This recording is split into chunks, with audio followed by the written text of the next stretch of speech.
Okay. Good morning, everyone. Thanks so much for joining us for another weekly coffee chat called the 45. What's called the 45 because this is a 45-minute chat every Friday morning. Our goal is to end the week with some purpose and self-care. My name is Jasmin Brand. I'm based in Dallas and I'm an entrepreneur. I have an agency called The Start. We used to do really cool events. And we still produce really dynamic, culturally rich content. And I'm really passionate about founders, specifically women. So I have another initiative project, a baby called Her Texas.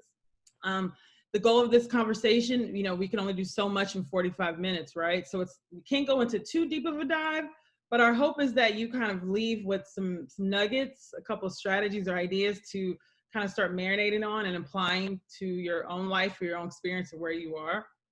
I started this because I was feeling very scattered and all over the place this summer, and isolated too. And so I started talking to other people. They were feeling the same way. Everyone's kind of talking to themselves, and I always talk to myself, but it's on code red alert. I'm arguing with myself. I was like, it's probably time to to start talking to other people, Jasmin. So that was the impetus of this coffee chat, and it's kind of just grown. And so these are always recorded. That you can participate at your own level. If you are logged in, you can keep your camera on and you can chat for free just to kind of pipe in the conversation if you want, or if you want to stay in the chats, that's cool too. Or if you just want to listen too. My goal was that for these 45 minutes, you can actually breathe a little bit.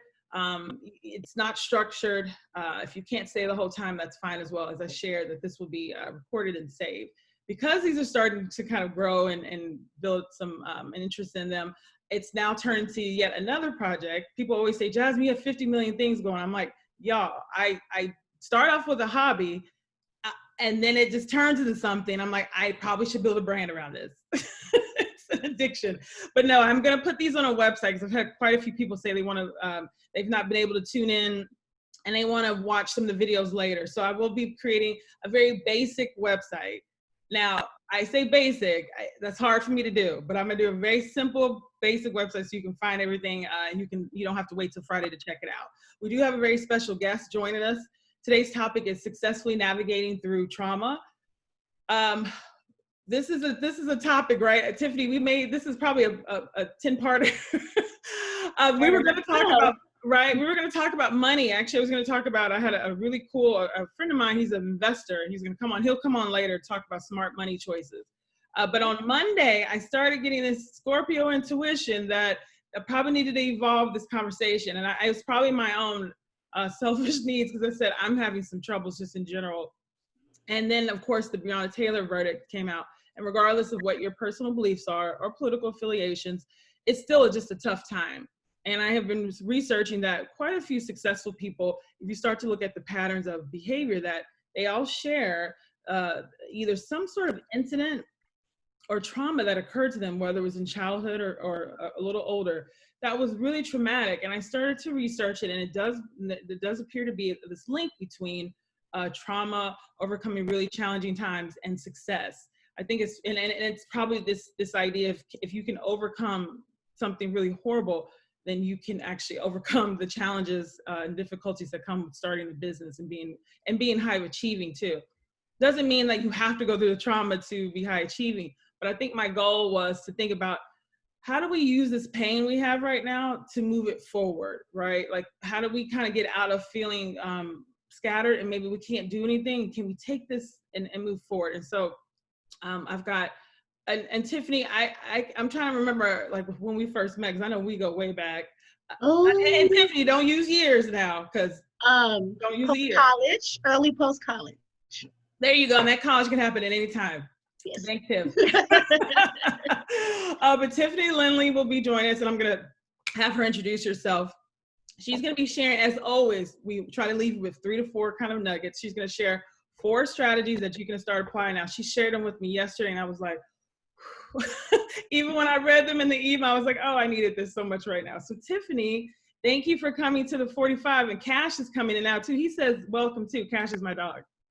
Oh, hey, Cash. I haven't seen him in many years. Okay, so how you guys doing? My name is Tiffany Lindley. I'm a licensed professional counselor supervisor in Texas. So that just means I am both a licensed therapist and I also train licensed therapists to get full licensure. I have a practice called Epiphany Lane Counseling and just recently got an LLC called On Epiphany Lane. So that's going to be able to house all of the different projects that I would like to do, workshops, I do couples counseling. And so I guess my whole purpose is to help people with purpose find their path, stay on their path, or, adjust to changes in their life. And so I'm really, really passionate about this topic. I'm actually a trauma-focused therapist. And so I sometimes find trauma when people don't realize they have it. Like I'm a trauma detective in a way. A lot of my career was working with little children, like, 3 and up. I worked a lot with CPS. So my trauma feelers are very sensitive. I guess you want me to just go ahead and get started with the points? Well, so what I'd like to do is I want you to give us a definition of trauma, but also too, because this topic is a little intense and this week's been stressful, like I feel like my shoulders are like this. I keep having to remind myself to sit like this way. Is that we can maybe do, we've done this before, Tiffany, whether just a great breathing exercise that we had a breathing coach from Israel come on like a couple of weeks. Yeah, she was so great. And she has this breathing exercise that I want us just to do really quick. And it's so you're going to breathe in for 4 seconds and breathe out for 4 seconds. So we'll just do that twice. Okay. I just want us all to join and do that because I think sometimes you already come in here with so much stress and pressure, and I'm sure your emails have already started. So we can just kind of take a moment to breathe a little bit. So let's go ahead and get started now. 2, 3, 4, and out. 2, 3, 4. Let's try it one more time. 1, 2, 3, 4. Out. 2, 3, 4. Thanks so much for doing that with us. And if you've got this kind of stress and pressure too, I always kind of sometimes just kind of start rolling this around too, because we're just carrying the weight literally and figuratively on our shoulders. So Tiffany, can you tell us what trauma is? Maybe give us like a basic definition of it. And by the way, if you've got questions for Tiffany and you don't feel comfortable sharing them, feel free to send her a direct message. This is your experience, so don't feel like you can't chat about it. But can you give us a definition? What is trauma? Because you said earlier, some people don't even know they're experiencing it. Right. So trauma, my non-clinical definition is basically an event or an experience that changes your experience of the world of the now. So we can talk about little t traumas, so with the small t, and then big T traumas, which is what most people think about, like traumatic, like abuse or grief, some type of accident, things like that. And we all experience versions of them. The thing about trauma is if it lingers, if it's still impacting you in the present, then that's how you know it's more serious trauma. People can get over trauma without ever going to therapy, without ever talking about it with a professional. It just depends on how they processed what happened and made meaning of it. And so the first point is really that trauma is the past versus the present. There are beliefs and experiences and feelings that come from that experience, that event, that your brain has not processed yet. It hasn't made meaning of it yet. And so a common thing that comes from experiencing a traumatic thing is that you believe you have no power and you believe you have no future. Because most of the time we think of near-death experiences, even abuse, I have no future with this person in my life. Like there's a lot of different beliefs you can create from that traumatic event.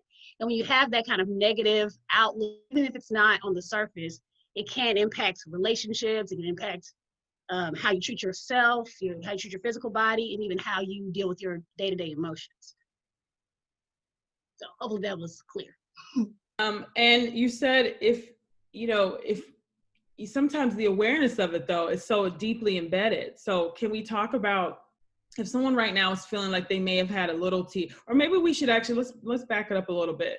The incidents that have been occurring this year, right? This year has been one for the ages, a historic year where we've got not only a contentious election that's coming, we've got Black Lives Matter, we've got the pandemic, COVID-19.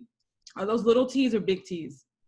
Depends on the person. How, so let's see, the political trauma, could be related to how laws and how um, the things that the government has done affects you in your daily life. The racial trauma, which is just the impact of racism and your racial identity on your experience of the world. So yeah, that's the difference between, you being called a racial slur every single day in school up until high school versus just, I don't know, going in the store and being followed, like microaggressions, which are small build up. And it does give you a sense of hopelessness that like people can't be better, people can't change. And so when events like not getting a verdict or not getting an indictment happen, it's more evidence that what you thought in the past about how the world works is true. And so I guess I would say a little T, just because it's not personally impacting like your life. Like for her family, it's big T. It's the biggest T you can think of. But for us as people, whether we're people of color or not, it's a little T that's kind of on your shoulders, like you said, the weight's on your shoulders of this is how the world is and how am I going to have a future in a world like this? So those kind of negative beliefs about the world. Well, and you said that trauma is the past, but if you've got these reoccurring incidents, so I mean, I can think of 4 or 5 really big ones that are tied to police brutality. How can trauma, if you've got something in the past, just when you think you might have kind of gotten over it, if so to speak, there's something else happening. So it's reoccurring trauma. Is this something that, you said you don't have to get therapy to deal with trauma, but if you've got trauma like that it's unexpected, we knew the verdict was coming. And I think when they started boarding up things, we kind of got an idea that something was not going to come down that was favorable for a lot of us. Mm-hmm. But like with some of the incidents like George Floyd or Ahmaud Arbery, you don't know those are happening.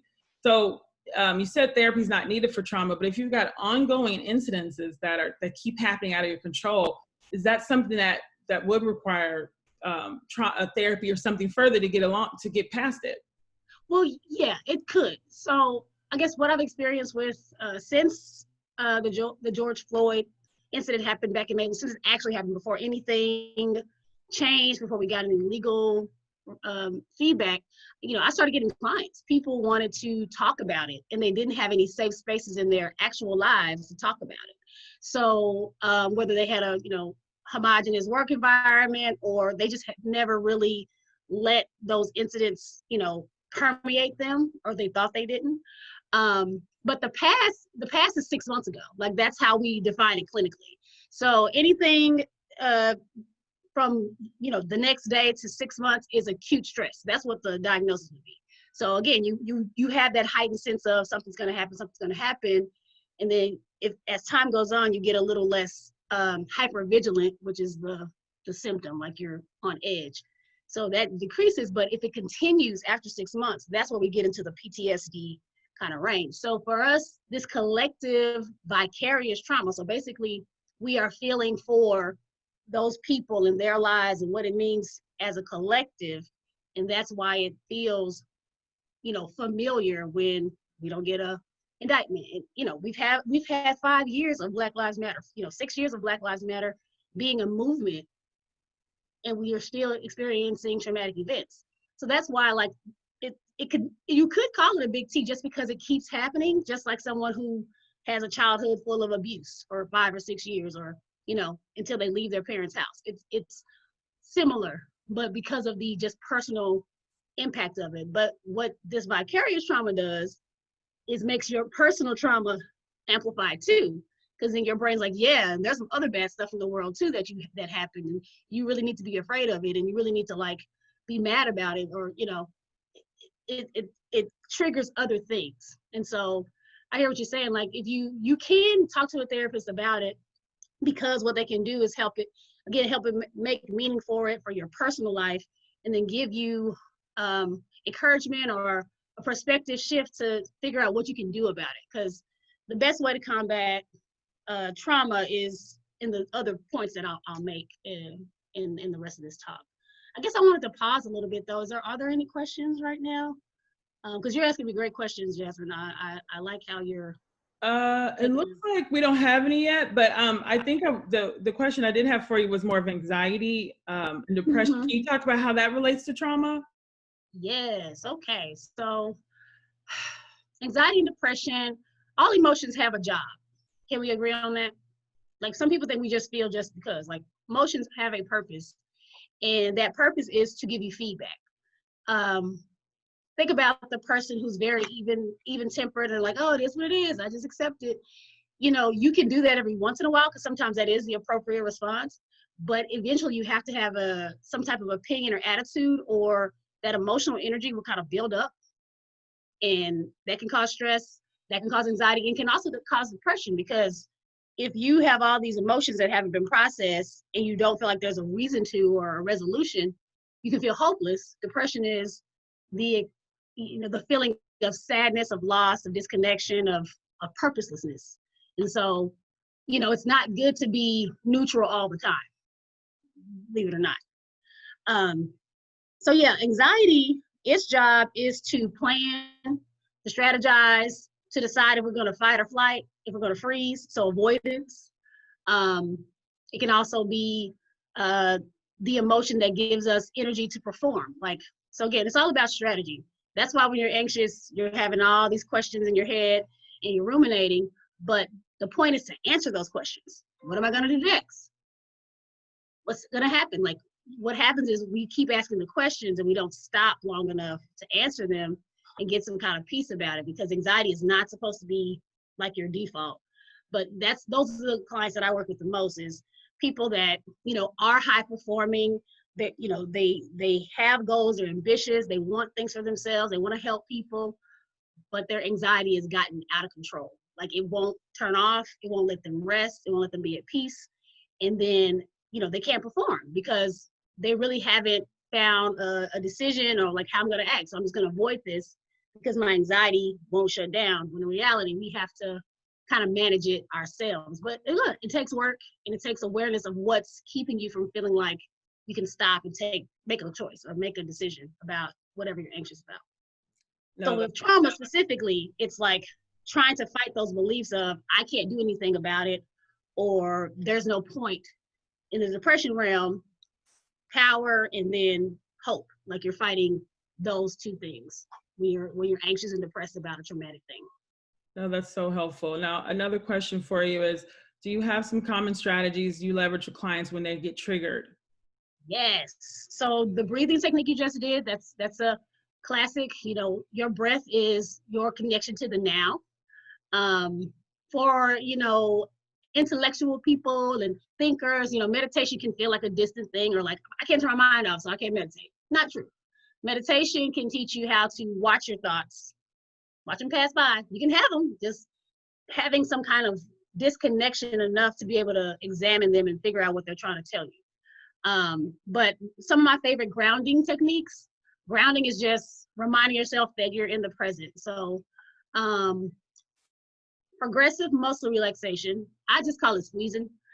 Basically, you're squeezing large muscle groups and small muscle groups in a progressive way down your body to tell your nervous system, we're good, I have control. See, I can squeeze myself. So clearly I'm not getting ready to be eaten by a bear or have to hide and hold. Like, I'm okay, I'm safe.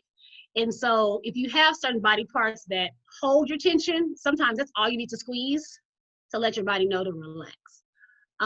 Yes, you can squeeze your eyebrow, you can squeeze your head, like, it's possible. It just feels weird, and don't do it in public too often because you might look like you're, seizing, and that's not good. Even if, unless you have a seizure issue, which take control of that. But yeah, that progressive muscle relaxation is one. Just using your senses, sight, sound, touch. That's why candles and incense and essential oils are really helpful, because they activate your senses and put you in the present. That's one of my favorite things to do in therapy, is kind of tailor a grounding mix for a client, because everybody experiences their senses in a different way. If you have a strong sense of smell, essential oils may be too intense for you. Or if you have very, sensitive to light, then maybe like going outside in the sunshine to ground yourself may like be too much. So, I mean, it just depends on the person. But muscle relaxation, looking in your environment and just kind of labeling what's there, even when you're doing something. Like, if you feel like you're on automatic, on autopilot, kind of narrating what you're doing, it it activates the part of your brain that is in the now. Like I'm typing this email to Mr. Johnson, and I'm angry while I'm doing it, but I'm typing it because I have to. You know, you're talking to yourself, kind of soothing yourself and telling your mind that, you know, this is not that. Like me getting mad at Mr. Johnson is not my mom getting mad at me all the time when I was a kid. Like these are different situations, so I can handle what's happening right now, but you have to kind of tell your mind that you're here. Okay, we have another question for you, Tiffany. So how do you manage trauma that you're holding in when you have to be on professionally? I can relate to this one. When what seems like all the time in diverse groups that may not share your feelings or views. I think this is, especially depending on what career industry you're in, you may be the only person who believes a certain political affiliation or believes Black Lives Matter, or maybe the only person of color or LGBTQ. Can you share how to manage that? Well, it is difficult. Processing it for yourself. Okay, what is the fear that I have if I share what I believe? Why does that fear exist? Well, that is society, like understanding like the societal structures that keep you from feeling safe in those environments. If there is a place where, you know, if HR is safe enough to kind of like express that, and it has come to the point where it's impacting your work, please, you know, use your voice. But having a place to talk about it, and asking yourself, how long am I expected to endure this kind of microaggressive environment? Because that's the thing about microaggressions. They're so innocuous. If you are the one that calls it out, now all of a sudden you're aggressive, when in reality, it's already been put out there. And it's like society trains us to not respond and not create conflict when it's already been created. So yeah, hopefully finding at least one ally would be helpful if you can. Having a support group outside of your work of people in similar situations, you know, having your tribe, your circle, your people. Again, a lot of my clients, when I start with them, and this is one of the sources of stress, we process that like as soon as possible. Sometimes I'm like, let's save like the long-term trauma for the stuff that's happening now, and figure out what your plan is to stay safe in that. Because, you know, you want to move up in your career, you want to do the things that you know your purpose to do, but you know, you're not supposed to endure things like that long. That's the other thing. Our brain can only process so many things at the same time. And so, you know, you're dealing with the stress of clients, and then you got to go to the meeting and hear inappropriate jokes. Like that's not okay. What about social distancing? I mean, speaking of dealing with so many different things, can we talk about how the lack of regular human contact, you know, I joke about talking to myself or my dog. Well, I did that before COVID, just because as a creative, I'm running through ideas. But I think that's part of it, right? Just this feeling of isolation. So how does that play out on our mental health?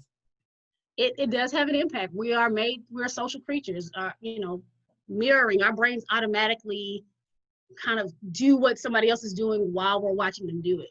And so doing it on a screen is not the same, especially in a society we've been watching TV for 70 years as a nation. And so we're used to not mirroring and just watching. And so you get that disconnect from other humans when you're just looking at them on a screen.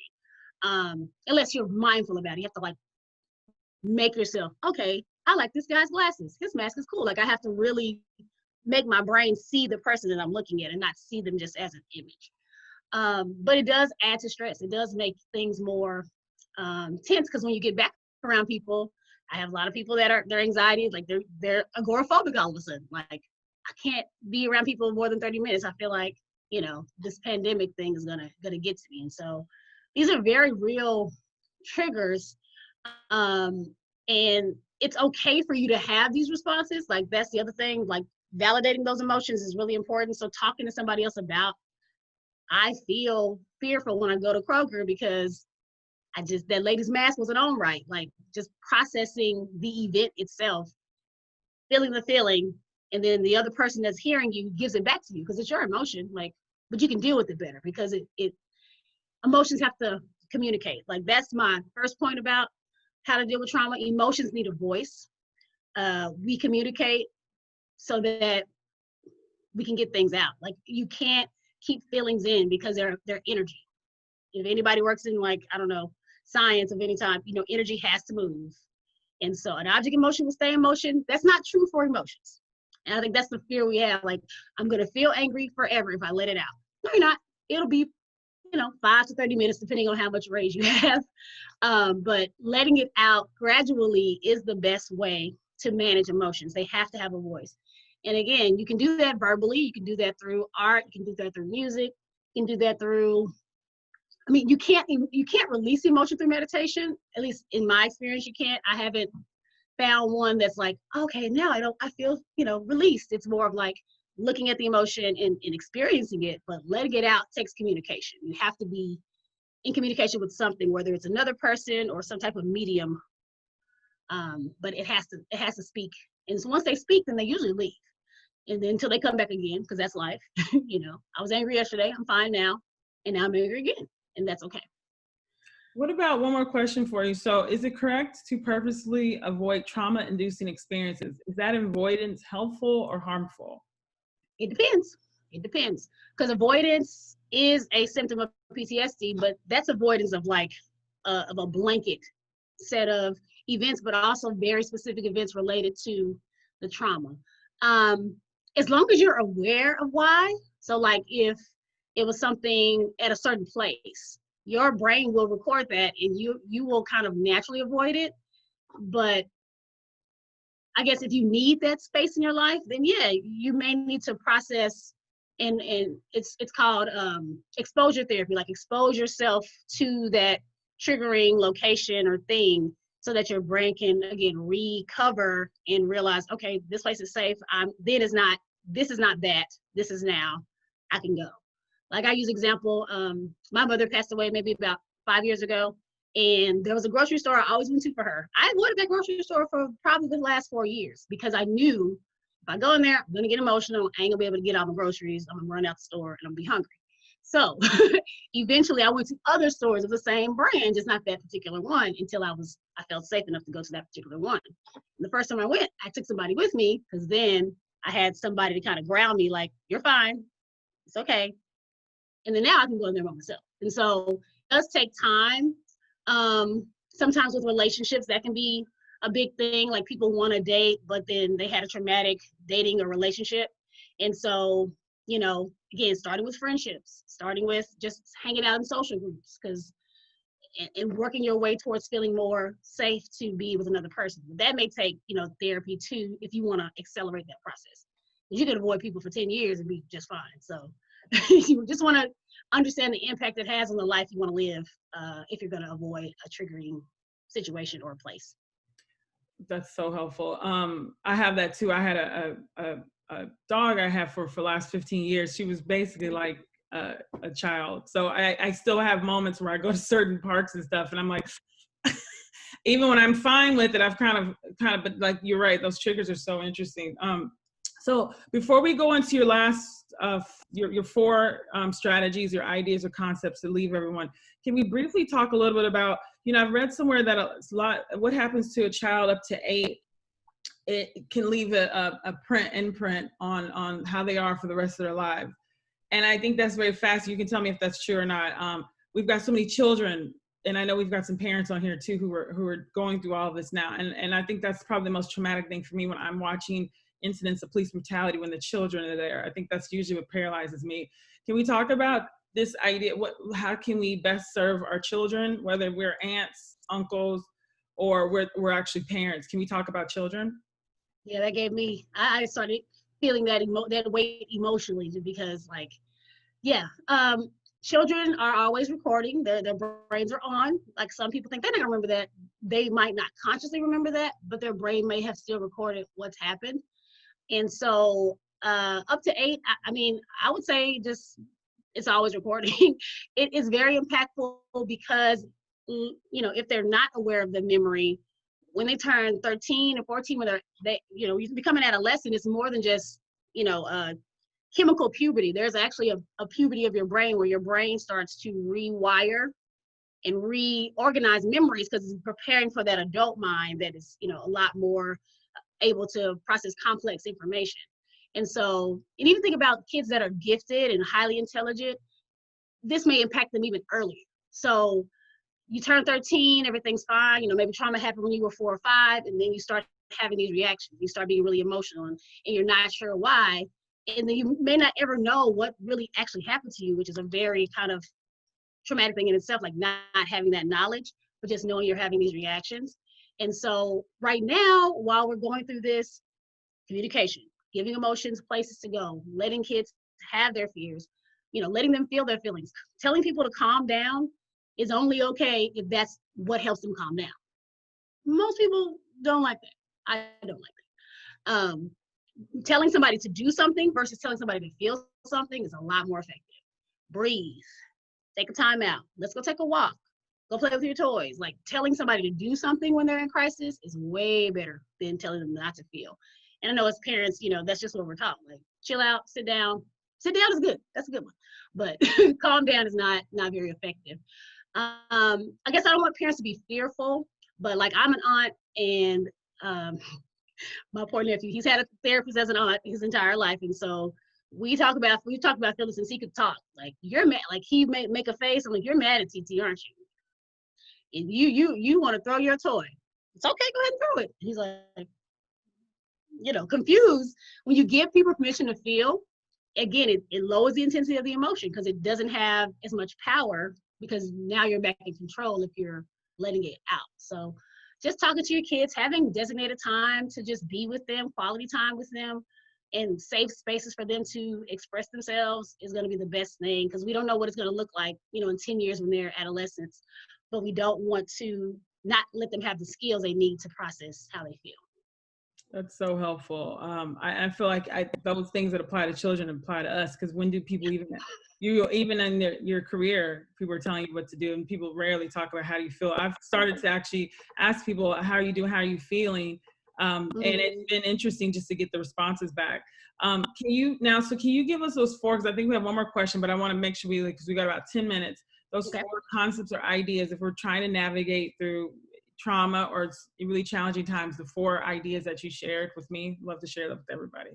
Okay, so kind of related to the definition, just so that you kind of ground yourself in what trauma is. It's the past versus the present. Now, the past, this could be a lot of different things, but it's basically, an event is telling you that you have no power and you have no hope. Whatever happened gives you those beliefs, and you're fighting the now, which there's endless possibility in the now. So being able to differentiate what happened and how is it affecting me now is really important. And then the 3 things you need to know: emotions, have a voice, they need to speak. Okay. Sorry. Hello? Oh, go ahead. Yep. They need to be expressed. The second one is your body needs soothing. So the grounding things we were talking about, a lot of them are related to your physical experience of the world. Again, number 1 is breathing. Breathing is the best way to connect to right now. What about you have a question? I'm not sure. Go ahead. Okay, yeah, your body needs soothing. So that's where self-care comes in. It is important for you to, take care of your body, making sure that you're moving, making sure that you're hydrated, making sure that, you take care of your skin, you take care of your hair. It's nurturing. Our parents nurtured us up until a certain point, and sometimes they didn't. And that can be traumatic too, is that you didn't get that, you were neglected. So making it a priority to soothe your body. And when you're having stressful moments or feeling, emotion well up, figuring out what you can physically do to kind of redirect that. So again, that squeezing I was talking about is like a super quick way to like regain control when you start feeling emotion kind of build. And then the last one is your mind needs healing. So that's what the talking is about. That's what therapy is all about. I'm a cognitive therapist, so I focus on what thoughts and what beliefs are driving all of the things that are happening, whether it's behavior or emotion. And, burying things and not bringing things to the light is just going to make them fester. We didn't talk about anger, but anger is a big part of trauma response too, because anger's job is to protect us. Its job is to find justice. So that's where our anger is coming from. Justice is not happening. We're seeing it over and over. We're mad about it. That is appropriate. And anger needs action. And so, but understanding why you're angry, understanding what are the possible outcomes, that's the important part. That's the healing part.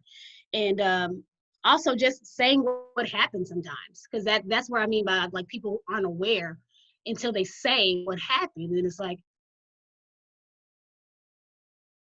made me feel weak, and then everything else kind of flows out from the mind. But that's where your power comes from, is your thinking and where your perspective and what you truly believe in your heart, your values. Those things are your strength, because if you know what you believe in, then you always have a steering wheel to kind of guide your life. But being aware of how you're feeling, Can you color how me a things good are picture? affecting you is really important. I think I have a mom, so I was getting ready for school. Does that make sense? Any questions about those 3 points? Emotions need a voice, your body needs soothing, and your mind needs healing. If you want to deal with trauma in your life and continue to be successful and move forward. I have a quick question. Yes. Okay. And hi, Tiffany. I'm Hi. not taking my camera off because I use this time as a 2-for-1 to work out. So, so I'm looking a little homeless. Okay, so one of the questions, first of all, your tips are excellent. This has been very soothing, and everything that's discussed, I have felt a sense of control. But the dialogue has been very calming, and everything you say, again, it just makes you feel like I'm in control. But my question is, let's say if you're in a healing process, Mm-hmm. and you're repetitive and speaking about the occurrence, Mm-hmm. or people involved, things, places, and the people who you tend to go to, they'll say, "You're not over that yet? Or you're still talking about that?" And that can trigger anxiety, or you're back to square one. So in some of the tips and everything can discuss, is there something, a safe haven that you can recommend when you are approached with that commentary? Okay. How can you prevent from going back to step one? That's usually when a lot of people come and find me, is when it's like, okay, I've been talking about this to the people that I care about, and they have fatigue from it, because again, they're not necessarily equipped to handle it. They're not your therapist. And even if your friend is a therapist, I don't do therapy with my friends. I just encourage them. And so I guess for us that are hearing it, there's some equipment that they need, which can be a whole other topic. How do you help someone else? But I guess for you as an individual, even letting them know how that's impacting you. Your emotions, you're getting anxious and feeling shame almost about what's happened to you, because somehow you're bad because you're not over it. And that's not a rational thought.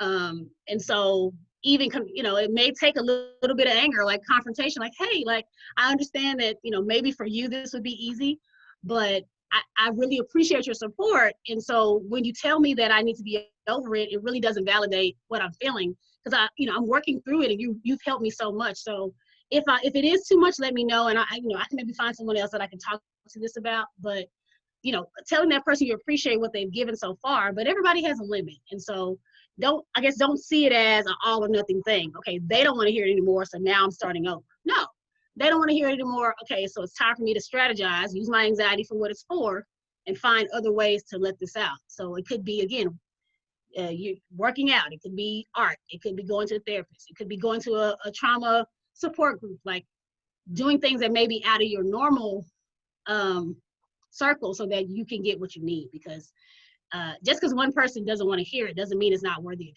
being heard. So Tiffany, I want to end on Thank love. you. Love and relationships. But before I do that, can you tell everyone the best way, because we've got about 5 minutes, can you tell everyone the best way to connect with you if they'd like to stay connected or actually like to work with you? Yes. My website is www.epiphanylanecounseling.com. I'm also on Instagram and Facebook. If you Google Epiphany Lane Counseling, for the most part, Google's my friend, and my SEO is great, and you can find my practice. I'm based in Dallas. I used to be a mobile therapist, so I would do in-home. I work out of co-working spaces so that I can meet people in different parts of the city without having 5 different, leases. And I also do online therapy. So right now I do online therapy, and I see clients twice a week in the West End at the Common Desk. I'm working on some workshops and some couples events for the early new year. So if you have relationship things you want to discuss, I'm a relationship therapist as well. all types. Tiffany, we don't have time for that one, girl. I'm sorry, girl, you got me, Oh my gosh. elevator speech, but yes. So www.TiffanyLaneCounseling.com. That's where you find me. Okay, great. What's the last question? Yeah. So, love and relationships. How does trauma, how do we, and I know we don't have a lot of time, so just give us a summary of whatever you're comfortable with, but how do we navigate trauma when it comes to our partners? Because they typically get the brunt of whatever's happening, both positive and negative. And then online dating, it's a hot mess, Tiffany.